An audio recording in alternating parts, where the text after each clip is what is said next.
Hot shop is just a term that we use to describe a glassblowing studio. It's a pretty internationally recognized term for a glassblowing studio. And the community part, we like to give back to the local arts community. So again, I'll get some details of that at the end of the demonstration. Kind of a nice bonus for everybody involved. So, safety, we just ask that everybody stay on the other side of the ropes, so thank you for that. And if anything comes off the stage front row, like a piece of glass or a tool, don't touch it. It'll be hot or sharp or both. It has never happened, so I'm not too worried about it. In case something does make its way over the fence and under the ropes, I'll come down and take care of it. But it has not happened in 7 years, so I don't expect anything too crazy to go on here today. So the first thing I have to do is heat up the end of my blowpipe. This is how I'm going to gather the glass out of the furnace. I have two main furnaces on the stage. This is a glass melting furnace. You guys look a little cold in the front row, so I'm going to let you warm up a little bit. That's about 2,200 degrees Fahrenheit, about 1,200 Celsius. Hot enough to keep glass molten. This is a reheating furnace. It's about the same temperature. Melting furnace stays on all the time, 24 hours a day, 7 days a week. We simply keep filling it up with glass as we need. Reheating furnace is empty. It's just essentially a barrel on its side that we keep warm so I can reheat the piece as we go. So, here we go, diving on into the furnace, taking a gather of clear molten glass.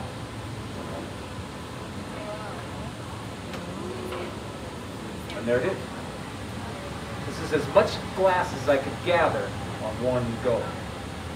And I can hear some of you thinking, Paul, that doesn't look very clear. It's glowing orange. It looks orange to me, and it's orange because it is glowing. And it also wants to move.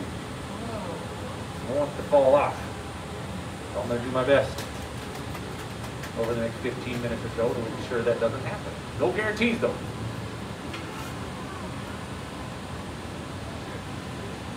Now, the next step will be to introduce the bubble. Actually start blowing glass. I have a pretty specific shape I want to get this before I do that. So,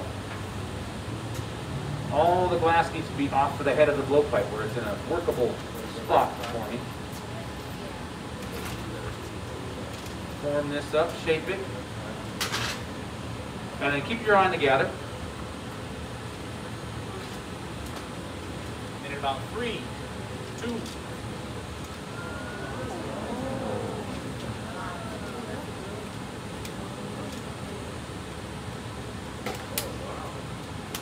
and there it is. That's the beginning of it all right there. So you watched it happen. Little puff of air in the back side, the mouthpiece end, I capped it with my thumb. The air had nowhere else to go but out through that molten material along the end. If I waited too long, if I let it get too cold, it doesn't work. And in order to get enough material to show you guys the scale and the shape that I want to show you today, I'm going to need to take another gather. That's how you build up your mass.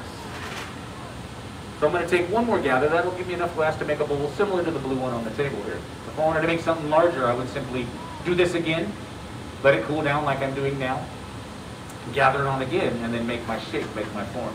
And you can kind of see, lost most of that orange glow. Starting to look like clear glass now. Sounds like glass. So that tells me it's ready, it's cold enough to gather on it. Cold is a relative term up here. Still about 1,000 degrees. But that's cold enough that it's not going to collapse when I gather on it again. As soon as I gather on it again, it's going to heat this entire thing back up. So if you sort of imagine what I have in this furnace here, in the bottom half of the chamber, there sits a crucible, a giant ceramic bowl. And if you can kind of envision a salad bowl full of honey, kind of what it looks like in there. The top half is the combustion system, big burner in there that makes sure that this stays nice and hot. You can kind of see again, if I stop turning it, it wants to fall. So I'm going to keep it turning the whole time. And the quickest way to get a little color into my piece, a little pattern, is to roll it in frit. F-R-I-T. Frit is crushed up bits of glass. I have a beautiful transparent aquamarine right here. And you can see some of the other colors in my palette on my cart. Some of the jars.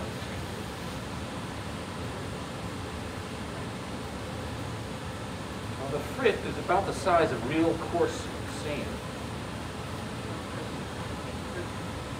Small enough, combined with the heat of the gather, hot enough, it sticks right to it, coats the outside of my gather with a layer of this color.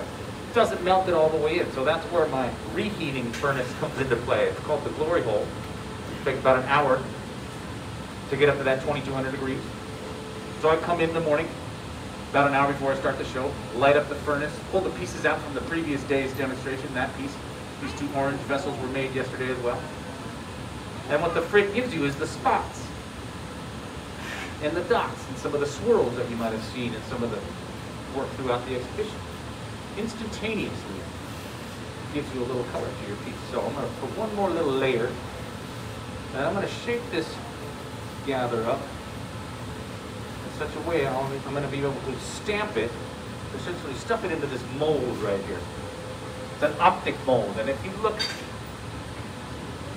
in all the chandeliers, the chandelier walkway, I'm going to say most of the parts of all the chandeliers have some sort of optical quality to them, and I'll show you how we did that. So I'm going to get this hot again. Sort of keeping this hot the whole time. You never want to let it get too cold, and you never want to blow it too big, get it too thin, too fast. You'll lose all structure. You won't be able to get it hot again. You'll be hard pressed to make anything out of it. So, getting it nice and hot all the way through. There's still a bubble in there, but it's getting kind of smaller every time I roll it on the table. So nice and hot. Take out my block. This is just a wooden tool that I use for forming and shaping. Make sure it's nice and hot all the way through.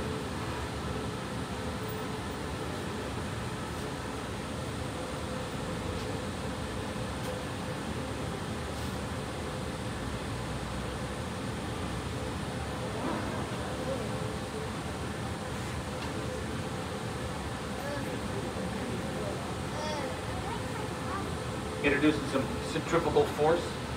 Spin that bubble around, get it nice and long. I'm going to shape it up one more time and I'll be able to stuff it into that mold. And it's going to sort of imprint this bubble with a cool pattern that's going to be part of the end product as long as I do it correctly.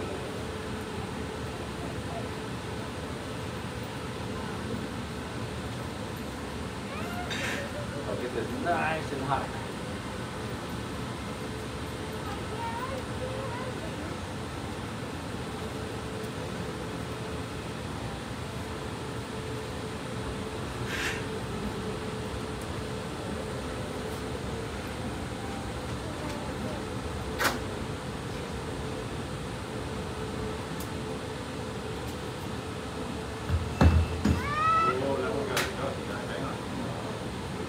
Trouble.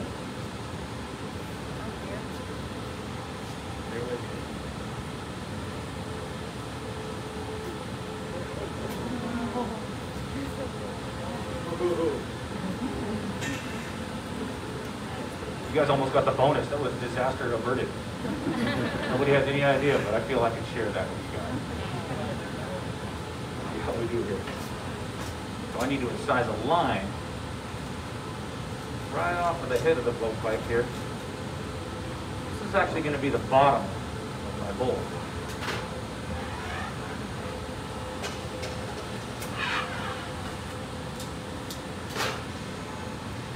And I need to constrict it down to about the diameter of a dime so that I can break it off of the blowpipe when the time comes.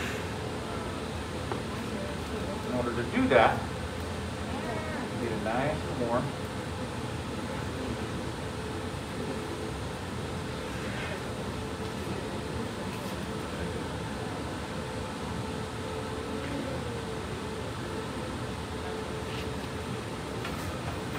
Essentially squeeze, constrict that bubble down the backside.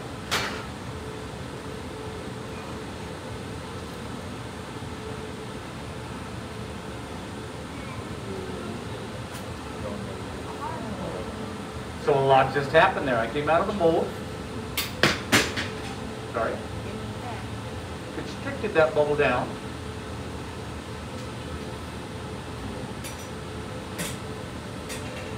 And that's where it's going to sit on the table. One more heat, one more time in the constriction, then I'll blow it up one more time. And I'm essentially making a sphere here. Once I get my sphere done, I'm going to heat up just the very tip of it, the very top of the ball here. Hot enough to move, get molten again.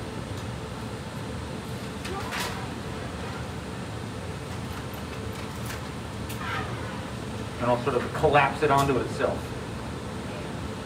I'll show you what I mean by that as we get going. It's still kind of warm on the backside. You know what, this glass, it doesn't really start moving until about 1600 degrees.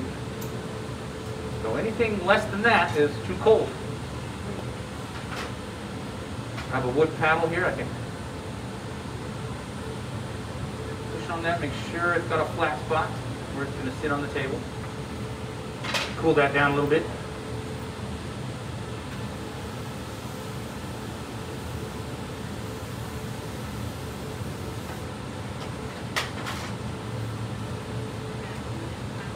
So I have my sphere. I have my ball. I'm going to heat up the very tip, get it molten, get it moving again, and I'll present it to you guys in such a way that you can watch this part happen. And I'm going to bust a myth here by actually breathing in while blowing glass. So, don't worry. I can feel some of you going, oh, Paul, I'm kind of worried for it. Don't worry. Okay? I won't actually get any hot air into my lungs. I'm essentially just going to make a vacuum. I'll show you as soon as we do it. It's going to take a minute to get it hot enough. And sometimes it doesn't work. I'll be honest with you. I'll give you a little disclaimer. But as long as I did everything right, nice and even, heated properly, and it'll work.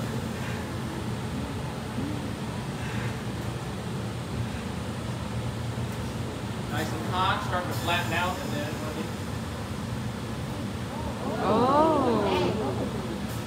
I heard the whoa.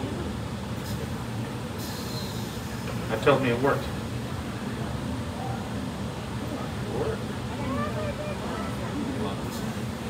So again, I didn't really remove any air in there, right? There's no hole down here, so no air can get through. I don't think the air got farther than halfway up the pipe. I just created this vacuum, kind of like if I took a straw, capped the end and sucked down the straw would sort of move at its weakest point, sort of buckle. Essentially what we did there. So, and I've been throwing some pretty crazy numbers at you guys, 2200 degrees, 1600 degrees, 800 degrees. Might be kind of hard for you to gauge some of those temperatures. So I'm going to shape this up one more time. Getting a little bit more heat. Sit down. It's moving, it's glowing a little bit. But right now it's probably about 1000 degrees. There's not much that tells you any kind of temperature. You have no idea how hot this is. Does anybody want to see what happens when I put a ball of beeswax inside my 1000 degree bowl? Anybody? Yeah. Okay. Yeah, I do. Cool. I like that. Here we go. Beeswax. 1000 degree bowl. Fire. Fire. Fire bowl. So the beeswax is gone. Just disintegrated, evaporated over a few seconds. Just gives you some sort of an idea of the temperatures and how they relate to the movement of this amazing material. So now, I need to get it off of here safely. Gently load it into the oven behind me. It's called an annealing oven. Glass needs to cool down slowly over time. It goes through a molecular change when it's cooling down. That change needs to take place inside this annealing oven. The annealing oven sits at about 950 degrees Fahrenheit. So I'm going to gently load this in there. The last thing I do before I leave today will be to put the annealing oven on a program that cools everything down over about a 12-hour period of time, from 950 down to about 150 degrees Fahrenheit. If I were to simply take this off and set it next to that one, it would crack and break within seconds. So my straight shears here just ensure that it's going to break where I want it to break. I've got to create a weak spot. I want it to break in one spot and one spot only. Make sure it's the correct temperature. And then a light tap, ever so light tap with the paddle. Come right on. Oh, thank you. Still kind of sharp down there. I have my hot torch. It's going to make quick work of any sharp bits that might cut my little fingers in the morning.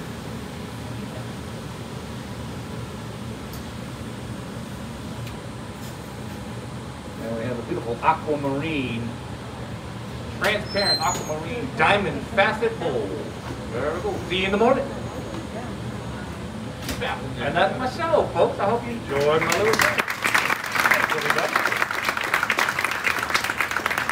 I hope it added to your